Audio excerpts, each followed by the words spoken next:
This is a download from the BBC of the World Football Phone-In, which is broadcast as part of the Up All Night programme on 5 Live from 2:30am to 4am on Saturday mornings. Here's the latest edition. We kick off, of course, and Tim Vickery is there in Rio to kick off our questions on South American football. Tim, good morning. Very good morning to you. Good morning, everyone. And Sean Wheelock, the big wheel, is in Kansas, taking care of North American football and indeed Major League Soccer as well. Good morning, Tim. Good morning, Don. Sean, Tim. Good morning, Don. I can't tell the difference now. Can't tell the difference. Okay, look, it's time for the kick-off. No messing around this morning. Big questions to ask, gentlemen, about the January transfer window, of course, but quite a few bits of business to get through before that, if that's all right. Sean, from Ben in Huddersfield, well, for both of you, actually. Let's kick off with this question for both of you. If cup shocks like... No, let me just leave that one out of it. He's asking, and Ben, I thought you were serious. He's asking if cup shocks like Huddersfield's fantastic win over Birmingham makes news around the world. And he reckons that is a World Football Phone-In question. Dear, oh dear. Do either of you want to answer that? Resounding silence. Okay, good. I would say it's nice if you support your local club, so well done. Absolutely. Okay, can we get on to the real stuff now? This is from Matt the Scouser, down south. Is there talk in the US about the owners of Liverpool selling up? They do seem reluctant owners at the moment. No, none whatsoever. And what's ironic, much like the Glazer family, George Gillette and Tom Hicks are better known, I think, in the United Kingdom, or maybe even internationally, than they are in the United States. Neither are the types of owners, and we have plenty in American sport. They seem to matriculate to American football, the NFL, that are larger-than-life characters. We also have quite a few in baseball, but they keep fairly low profiles. And I think the people that do know them in the United States know them for their endeavors in American sport, like Major League Baseball and the National Hockey League.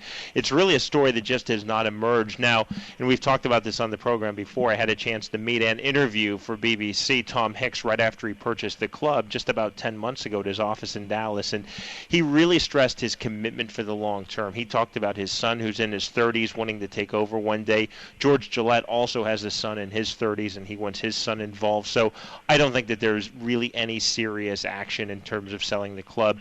If I were to tip a club that may be sold by Americans, I would probably say Manchester United. I just wonder about the Glazers' long-term commitment.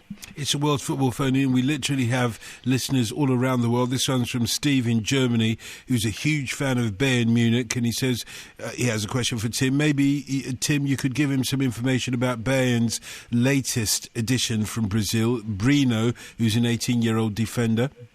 Oh, yes. Oh, what a player. Breno. He was the revelation of the Brazilian Championship last year. He's a defender who just slotted into São Paulo's defensive system as if he'd been there all of his life. A very, very classy defender indeed. And São Paulo hardly conceded any goals last year in the Brazilian Championship, and Breno was a key part of that. They used him both. They usually play a back three, São Paulo, and they used him both as a man marker and as the spare man at the back. He carried out both roles immaculately. And he can also really play as well. He's terrific on the ball. He can come forward. He can bring the ball out of defence. And we're talking about Bayern Munich, a little bit like a latter-day Beckenbauer. He's very, very classy indeed. Again, it's another case of a South American footballer who's gone very early, less than 1 year behind him. But Breno has got class all the way. And unless things go badly wrong for him in Germany, he certainly looks like a future senior Brazil international. Indeed, and Steve continues, by the way, he says he loves the show and you guys, and it's always a pleasure listening to you. But he does say, I know Tim is of the opinion that some players move too early to Europe, and I think that it will be very difficult for an 18-year-old who doesn't speak the language to get some playing time in a team that current defenders Lucio and Di Michelis are very good and experienced. And of course, Bayern Munich have now got our old friend, what's his name, managing them now? Jurgen Klinsmann. Oh, thank you. Will take over. Obviously, they bought Breno for the long term, and you wonder, looking at it, does that mean that Lucio might be on his way somewhere else? Very early, it is, as Steve says, it's one of those players who's coming over very early, but the maturity he showed in the Sao Paulo team, he didn't look like an 18-year-old at all. He looked like someone who was 28. So he's someone really to look out for. I think he's a wonderful acquisition. Sean, Cleo in Aldershot, good morning. Good morning, Sean. Good morning, Tim. Good morning, Dotton. Hi, Cleo. Two questions. One for Tim about Scotland playing Argentina, and for Sean, Luis Figo has signed a contract with this entertainment consortium called AEG, I believe part-owned LA Galaxy, and there's been rumours of him possibly coming over the summer. Has there been anything in the press over there? There has. I've been actually hearing the Luis Figo rumor for about 2 years now. Originally, even before David Beckham, the two names that we were hearing that were destined to be coming to Major League Soccer were Luis Figo and Ronaldo. And then Zinedine Zidane's name popped up, and ultimately it was David Beckham. I think there's a very good chance that you could see Figo in Major League Soccer, if not in this transfer window, then coming over in the summer transfer window. At 35 years old, he's certainly past his best football. He's no longer a Portuguese international. He retired from international duty after the last World Cup. If he is motivated, if he stays fit, I think he can do extremely well in Major League Soccer, probably much better than David Beckham. And that's a footballer that I would love to see. And I think there are a lot of Americans that really love the sport as I do that would be much more excited to see Luis Figo than David Beckham. And no disrespect to David Beckham on that, but I think Figo is such an artist, even in his mid-30s. AEG that you're talking about, that's Anschutz Entertainment Group. They own stadiums, they own football clubs, they own a National Hockey League side in America called Los Angeles Kings, and they're a huge concert promoter. AEG also, and I think most notably, owns David Beckham's club, Los Angeles Galaxy. Like we've talked about Andrei Shevchenko, a lot of players looking at Major League Soccer look at two clubs. They look at either Beckham's club, LA Galaxy, or Juan Pablo Angel's club, New York Red Bulls. My feeling is that Figo is probably going to come over, and I think Shevchenko's not far behind. Lovely. And for Tim, if I can crave the referee's indulgence. Quick, another question. It's about two little diddy men as well as the Scotland-Argentina game. The Argentina FA, they not only want the gate receipt, TV revenue and a lump sum up front, and it's putting the game in a bit of, well, there's a balance. Has there been anything in the press over there about Scotland playing Argentina, 26th of March? Yeah, just exactly as you said, and that it's not signed yet, and there are wrangles over money, which I'm not sure are the fault of the Argentinian FA. And Argentina's friendlies no longer belong to the Argentinian FA. They've sold the rights to their friendlies to a Russian-based company. So it's a Russian-based company who organises Argentina's friendlies, which was quite controversial. There were some people in Argentina not happy about this, kind of losing their own national team, if you like. It's one of the reasons that you never see the full-strength Argentina national team playing friendlies in Argentina. You only see them at full strength at home in World Cup qualifiers. There's another possibility, which is a game against Mexico, which might well take place in Europe. So as far as I'm aware, still arguing over money, and I'm not sure if that's the fault of the Argentinian FA. And the two little ditty men, Pablo Piatti, Vestatendiandis, and Diego Bonetti from River Plate. You wrote an excellent piece to know about Evan Van Garen. I've been asking about young Argentinian players. Do you know much about those two? Two little ditty men there, only about 5'5". Buonanotte, it means good night in Italian, I believe. Buonanotte is, and his boots are bigger than he is. He made a big impression when he got into the River Plate team towards the end of last year. Darting little left-footed figure with a lot of talent, really in that River Plate tradition of your little talented midfielders, Pablo Aimar, Andres D'Alessandro. This looks like another one to look out for. He's just had a few games but made a big impression, so he really is a name to look out for in the side now coached by Diego Simeone. Pablo Piatti was part of the Argentina side that won the World Youth Cup. It's for players of 20 and under in Canada last July. A darting little striker, a little bit higher up the field than Buonanotte. Buonanotte is more of in the playmaker position. Piatti, I think, was the youngest member of that squad and has since gone on to do well for Estudiantes.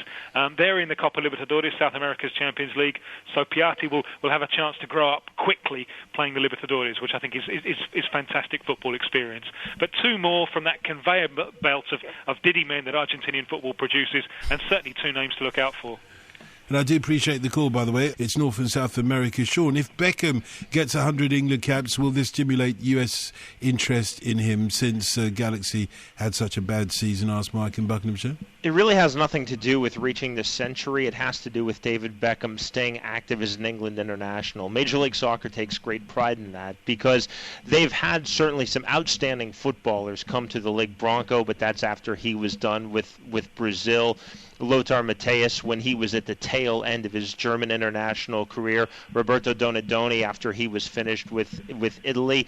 These are footballers that Major League Soccer was very proud to have, and yet they didn't have them at their best. Now, I don't think anyone, including Major League Soccer, is going to kid themselves and say that David Beckham is still at his best. But as long as he is in the England squad, it's a great source of pride, and they can really play that to the casual football supporter here in America, and even beyond that to the media. So not getting 100 caps is that important, but just staying in the squad, and even better from Major League Soccer's perspective, being in the starting 11 for England, that's really the key. Tony in Doncaster, good morning.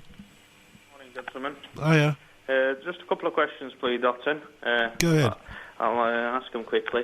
To Sean, I just wanted to ask about doping in the football over there, because all I have here, baseball, doping. Athletics, doping. Yes, quite a lot. I'm wondering, is there any in proper football over there, our football? Also, quickly to Tim as well. Our football, Tony. Yeah. I don't know. Yeah, I know what you mean. And also to Tim, quickly, it's about Aguero, the Atletico Madrid player. I really like him myself, and I've also heard commentators as well this week actually saying he could be better than Messi. And the final one, a really quick one, it's about one of my favourite ever players, Batistuta. I'm wondering if Tim could tell me what he's doing. So, Tim, first of all? Batistuta has been living in Perth in Australia, very kind of putting his feet up, I think, living the country life. His old strike partner with Argentina, Balbo, has been talking about him this week and saying that he thinks Batistuta is in that kind of ex-players, what do I do next with my life kind of thing. And Batistuta has talked about maybe coaching, but it would have to be a big club or the Argentinian national team. You just wonder if he wants to get his hands dirty, or if he's content putting his feet up in Perth in Australia. Aguero is a really magnificent little striker. The Messi comparison, I think, is a little bit unfair because they're different positions. Aguero is a striker, a centre forward, works the little spaces in the penalty area very, very well, can cut wide as well, but he's more of an out-and-out striker. I think they work very well together, Messi and Aguero. They're firm friends. I think a better comparison with Aguero would be Romário, the great Brazilian striker. I think Aguero is the closest thing that we've seen to Romário, and I think there's no limit to what Aguero can achieve. I think he's a wonderful, wonderful player.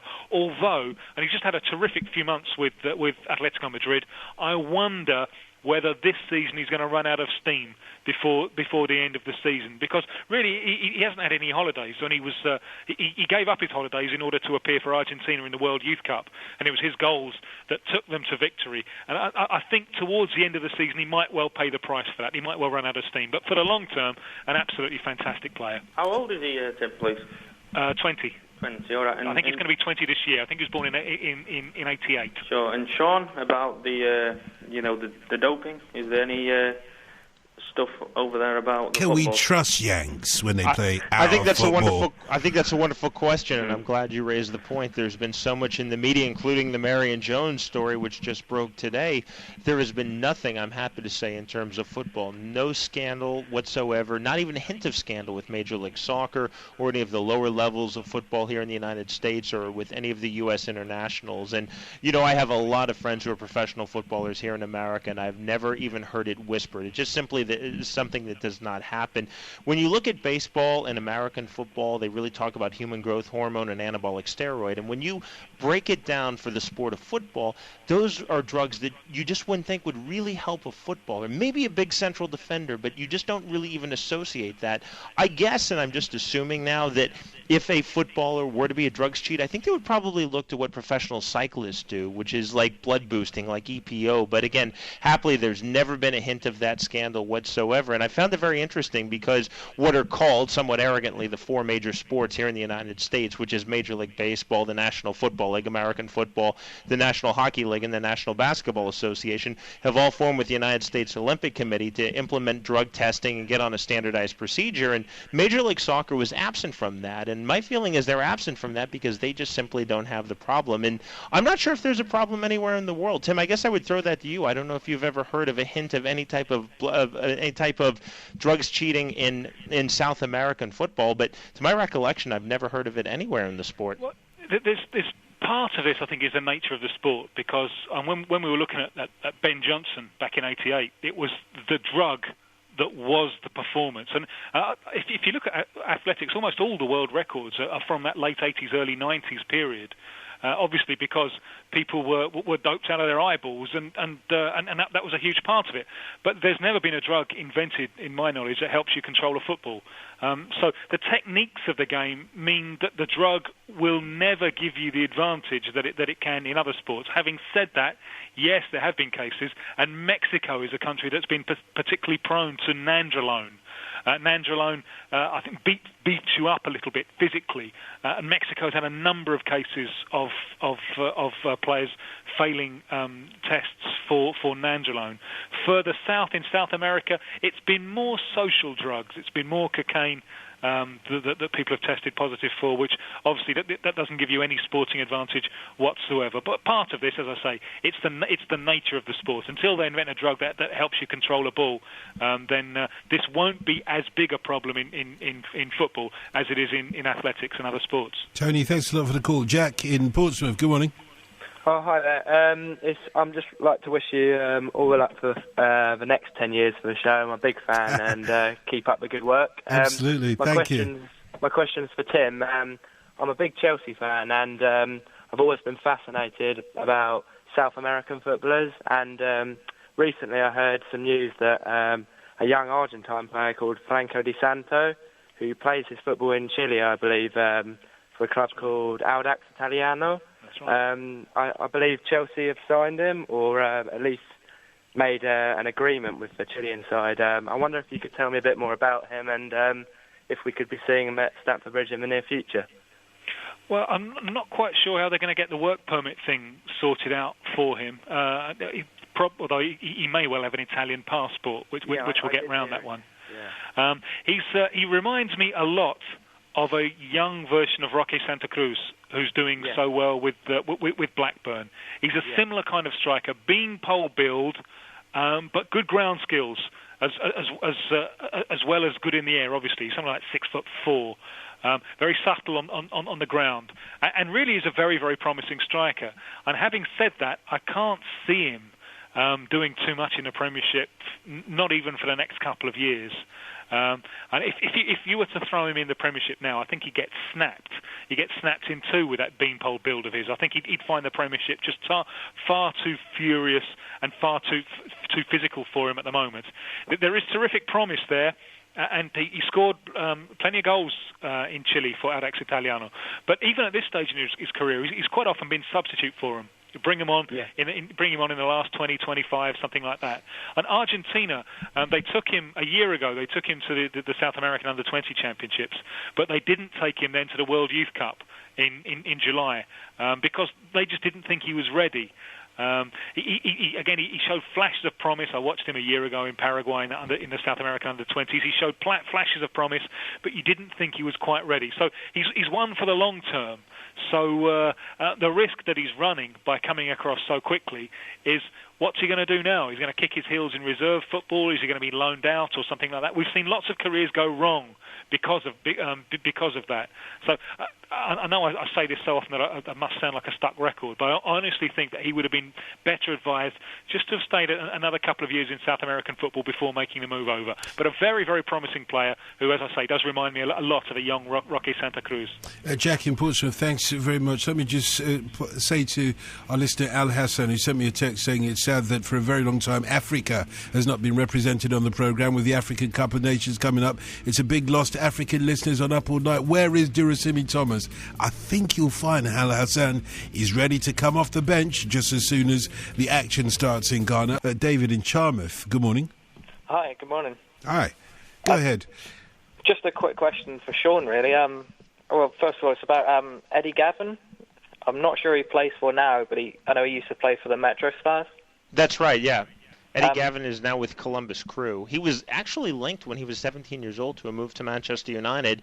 He hasn't quite emerged as the footballer a lot of people thought that he would when he first came into Major League Soccer, when he was a U.S. under-17 and under-20 international. I think he's a tidy player, but he's been playing in different positions. He's most effective, I believe, on the left flank. But now with Columbus Crew, he's seen as a good midfielder in Major League Soccer, nothing exceptional, which surprises me. Yeah, I was just wondering about, he was involved in something to do with a forced substitution a few years ago. Oh, this is a wonderful story. Let me ask you before I explain it to our audience. How do you know about this? I was just messing around on Wikipedia and came across it. This is funny. I saw this happen in a couple of matches, but this is the most famous instance. Major League Soccer, as often they've done in their 12-year history, have tried to sometimes go a little outside of FIFA and the laws of the game. And a few years ago, Major League Soccer decided, well, aside from having the 3 outfield player substitutes, which is the norm in the football world, we'll have a 4th substitution for the goalkeeper. Well, a few smart managers in Major League Soccer figured if we've exhausted our 3 outfield substitutions, we still can substitute in a goalkeeper. So we'll move our goalkeeper into the field. We'll then substitute an attacking player, put the goalkeeper shirt on him, bring him in as, quote-unquote, another goalkeeper, and then switch positions. Well, Eddie Gavin came in that way, so he actually donned the goalkeeper's jersey, and then they couldn't switch back, and he was actually stuck in that position for a while. I believe that happened 3 times in Major League Soccer, but that's certainly the most famous. But Eddie Gavin, I believe, was 17 years old, and he looked absolutely terrified. How many goals did he let in? None whatsoever. He looked highly uncomfortable standing there, and quickly Major League Soccer figured out, wow, this is a loophole that needs to be closed, and they got some sense and went to the FIFA standard. But it seems like if there is a way to exploit a rule, someone in football, a manager, is going to figure that out. Now, I know that's not an indictment on the quality of Major League Soccer that an outfield player didn't let a single goal in. No, you know, it's an indictment of the fact that Major League Soccer for a long time tried to go outside of FIFA. When the league started, if the match was level after 90 minutes, then they would have the shootout, where not penalty kicks, mind you, but the shootout where the player would have 5 seconds to dribble in from 35 yards out and beat the goalkeeper, like penalties, but they would actually do this. They used to count the clock down, so at the beginning of the match it would start... I beg your pardon. Yes, it would start at 45 and count down to treble 0, so a ball could be flying through the air and a big horn would sound like you would hear in ice hockey, and that was it. Even if the ball went in the back of the net, if it hit treble 0, that was done. But Major League Soccer finally is figuring out, well, you know, FIFA kind of has this sorted out. Maybe we better do what the rest of the world does. And before the next question, I hope you don't mind me putting out an emergency call for Andrew in South London, because, as you know, a gentleman and a Charlton fan, he was on last night for our sleep phone-in saying he's having problems staying awake for a football phone-in now. Apparently he's dropping off to sleep at about this time. Hopefully he's awake, and if he's not, can somebody please give him a call quick? Tell him it's only another 50 minutes or so for the World Football phone-in, that he's got time to get up, have a cup of tea, and give us a call on 0500 909 693. I wouldn't do it, but it is an emergency call. You know, he's a gentleman and all that. Lee in Belfast, good morning. Hiya, how are you doing? I'm very well, thanks very much. Good to hear from you. And you. I've got a question about Derby's recent acquisition of an Argentinian striker from a Mexican club, Emmanuel Villa. Yep. I'm just wondering how good he is, what style of player he is, and most importantly, given my question about Esteban Fuertes the other week, has anyone checked his passport? Yeah, Esteban Fuertes was an Argentinian striker that Derby bought, who they couldn't stay with for very long because he came in on what I'm told was one of the most homemade versions of the false passport scandal. So unfortunately, his spell at Derby County didn't last very long. Villa, well, I presume, you know, after you get bitten once, so if you know, to buy one striker that way can be put down to misfortune. To have two strikers on dummy passports, I think, is more like carelessness. So let's hope that's not the case of Emmanuel Vija. He's a striker who I think can play up front, right up front in the penalty area, but can also cut wider. And I would imagine that at Derby you'll see him more outside the penalty area, cutting maybe wide right, perhaps off. Is it Howard, the big striker that Derby have there? He reminds me a little bit. He's shifted out to Leicester. We Right. don't have a big striker at the moment. Oh, right. So maybe he's going to be forced penalty area, which I think he might struggle a little bit in that case because he's not that tall. He's, 5'11", something like that. He reminds me a little bit, and if people follow your Champions League and your European football in general, there's an Argentinian striker who plays for Porto, Lisandro Lopez, who and I think Vija is a similar kind of player. Lopez isn't that tall, but he's doing well in the hurly-burly of the penalty area, but he cuts out very well wide, and that's where I imagine Vija doing most of his work, kind of cutting outside the penalty area, using his pace. I don't see him as quite in the class of Lisandro Lopez, who's doing extremely well for Porto, and I really don't see Vija helping Derby stay up. I think if Derby signed Messi, Ronaldinho, Henry and Samuel Eto'o all together, they'd struggle to stay up in the position that they are now. It's a very interesting signing. Lots of Argentinian forwards have really struggled with the step up, and we're talking about a player coming in from Mexico. Well, Manchester City supporters might well remember Matthias Warsaw, who they bought and really didn't do anything at all, and is a free-scoring forward in Mexican football. So it is a big step up. I think Vija might struggle a little bit, but he's an interesting striker who has something to add, but not enough to keep Derby in the Premiership. Thanks a lot. Yeah, thanks a lot for that, Lee. 0500 909 693 is our number if you'd like to join us for the World Football Phone-In this morning. Chris in Hammersmith asks, and this is, I actually thought this was for Sean, being a QPR fan.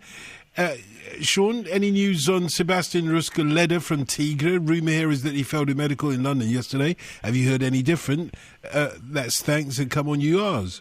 No, I have absolutely no information on this. Tim, can you know help me out? Well, this is an Argentinian player who's a left-sided midfielder who, unfortunately, I haven't seen. And he did well with Tigre.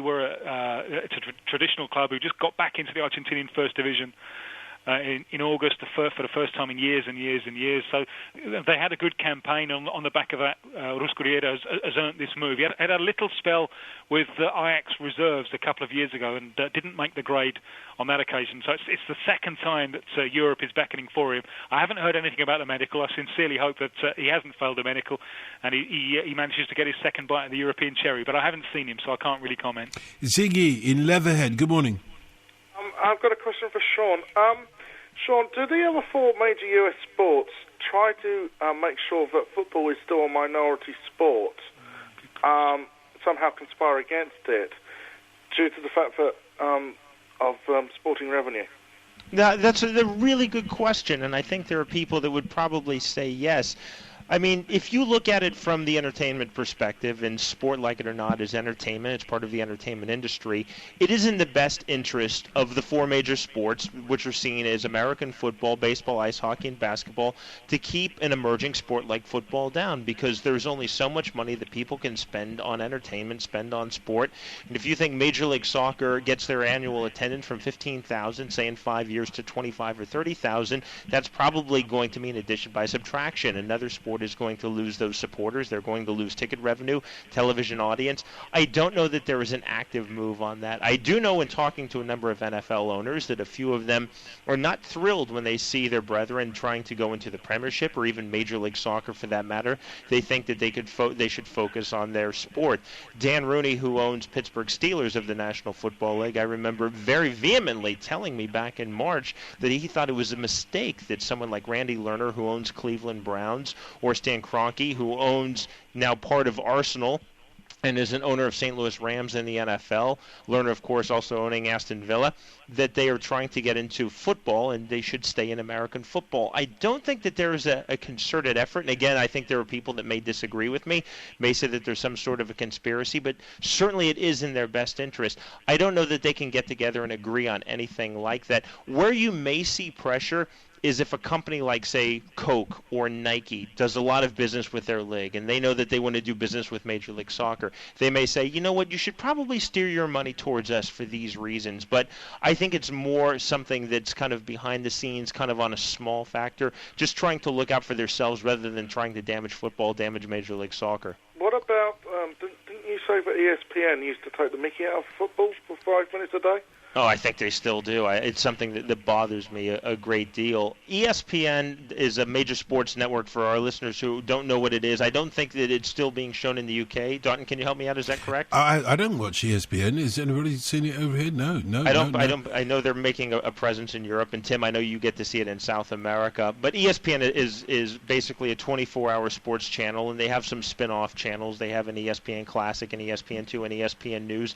Their flagship program is called Sports Center, which is an all-sport newscast. And not only do they pretty much stay away from football, especially Major League Soccer, but oftentimes they'll make snarky, cynical comments, and that absolutely drives me crazy. Not just ESPN, but so much of the mainstream sport media takes the mickey out of football, that somehow it's not a man's game, which to me is ridiculous. Anybody who's ever watched football for even 2 minutes can tell you it's a man's game, but that somehow that it's a foreign game, or it's a soft game, or it's something to be joked about, or if it's this popular, well, it can't be popular in America. That absolutely drives me crazy, to the point where I think I want to wrestle those people to the ground. And what really drives me crazy about ESPN is that on one side you have ESPN that shows Major League Soccer. The person, his name is Tim Scanlon, a wonderful man. He's in charge of production for Major League Soccer's telecast. He is a huge football fan, and yet in his same company he has to turn on after his match and then see on SportsCenter talking about, oh, well, you know, it's kind of silly, or making fun of the names because they're not a typical American name. It's jingoistic, it's childish, it's ignorant, and I don't understand it. I don't know why they tolerated ESPN, and I don't know why it happens. Of everything in sport media, it seems like it's the worst, though, when it comes to newspapers.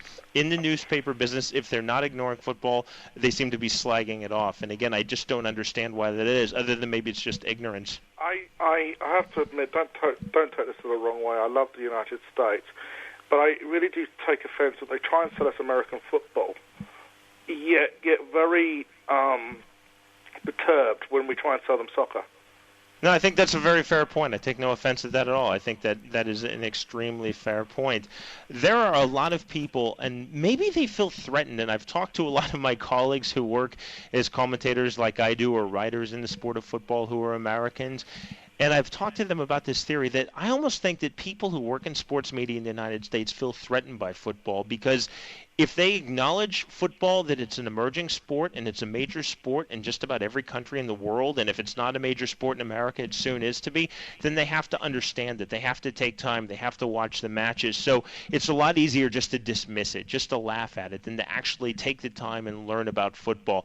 It's a lot easier just to say, oh, it's a fad, it'll never catch on, it's stupid, it's a foreign game, than to actually take the time, because you have to do your work to be a football fan. We all know that, but it's wonderful. It's a work of passion, obviously, but I think it's so easy just to wave your hand and be dismissive of it. Again, it's an attitude that I absolutely detest. And Tim, Ben's gone and checked out that Argentinian at Chelsea for you, Di Santo. Chelsea paid $4.8 million for him. He joins them later this month. 14 goals and 61 starts for Audax. 5-year deal and no problems with work permit. Also, he's given us an update on the trickiest names in football. Apparently there's a Dutch guy whose name... well, I don't know where to start, but I'll start from the beginning. Nuit, opgeven, altij, du zetten, angenaam, door vermaak en nuttig door onstupanig combinati breda. Now, if he's taking the mickey and I've just said something rude in Dutch, he's going to hear about it later on. On that point, one of my favorite... I'm sorry, Tim. One of my favorite names, just I think the wonderful way that it comes off of the tongue as a commentator, is the Argentinian goalkeeper Roberto Bondonzieri. Now that's a commentator's name. Bondonzieri. Edmund in Oval. Good morning.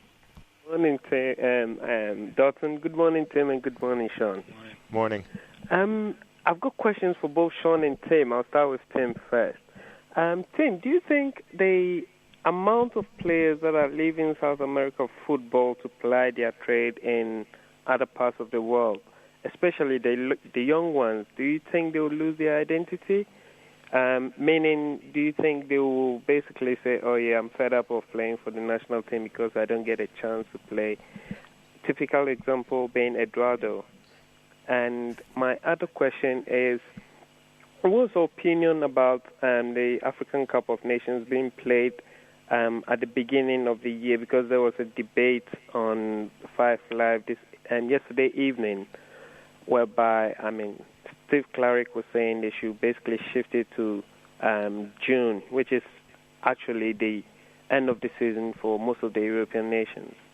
And I just want to inquire about your opinion on that. So the African Nations Cup should shift for the European nations. That's why it's called the African Cup of Nations. Yeah, it's the African Cup of Nations. Okay, well, let's take the first one first of all. Tim, go ahead.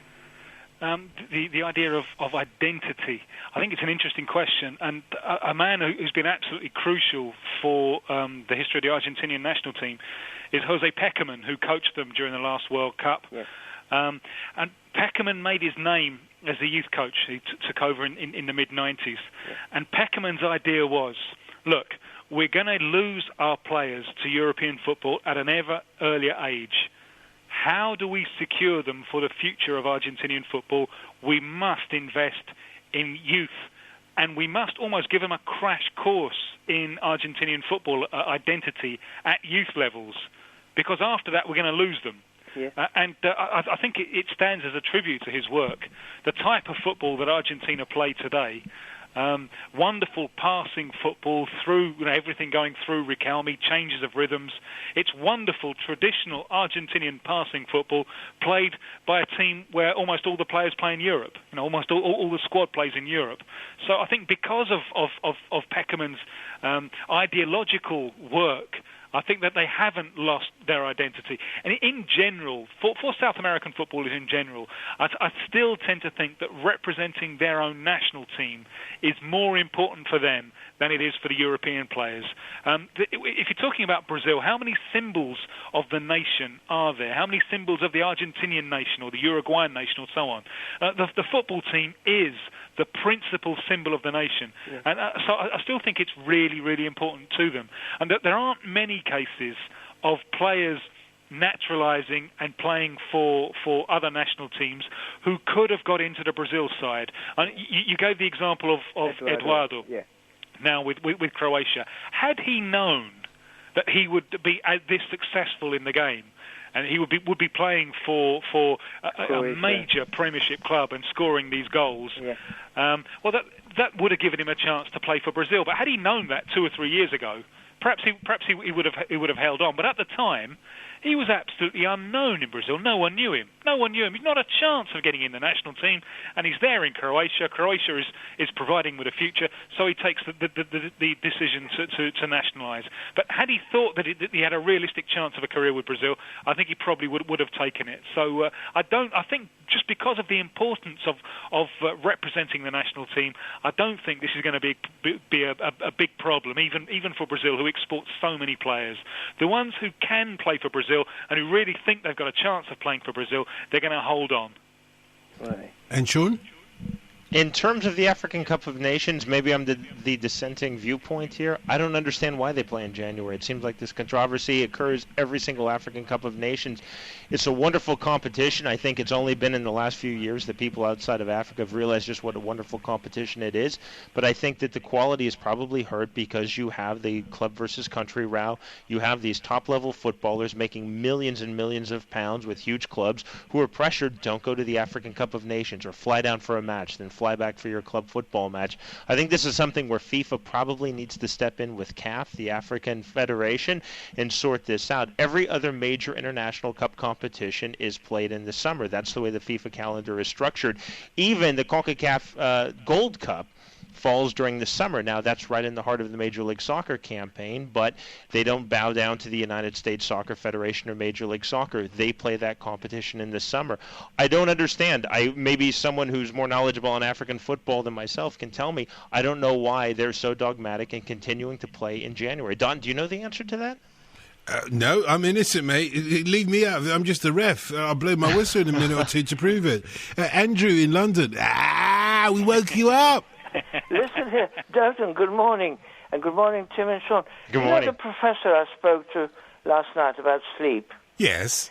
His advice was so good, I nearly slept right through this programme. That's why I told London to call you. It's 3:30, and I've only just woken up.